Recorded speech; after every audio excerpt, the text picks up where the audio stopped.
তো বন্ধুরা, আমাদের মাঝে অনেকে আছেন যারা ফেসবুক পেজ ডিলিট করতে পারেন না। তো আজকের ভিডিওটা শুধু তাদের জন্য। তো আজকে আমি A to Z দেখিয়ে দিব কিভাবে একটা পেজ পার্মানেন্টলি ডিলিট করবেন। তো বন্ধুরা, আপনারা দেখছেন ইমরান টেক প্রো। তো বন্ধুরা, প্রথমে যে কাজটি করতে হবে, যে পেজটি ডিলিট করবো সেই পেজটি ওপেন করতে হবে। তো আমরা পেজে চলে যাই।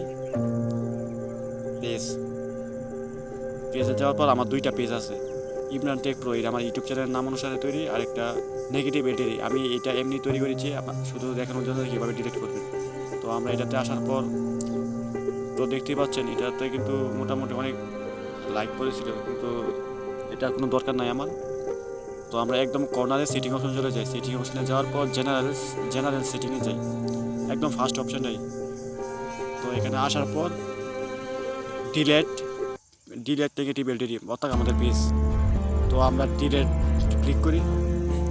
তো এখানে আছে ডিলেট পেজ। তো ডিলেট পেজে ক্লিক করার সাথে সাথে কিন্তু এরা নিয়ে নেবে 14 দিনের ভিতরে আপনার পেজটি ডিলিট হবে। তো এই 14 দিনের ভিতরে কিন্তু এই পেজটা কারোর সামনে যাবে না।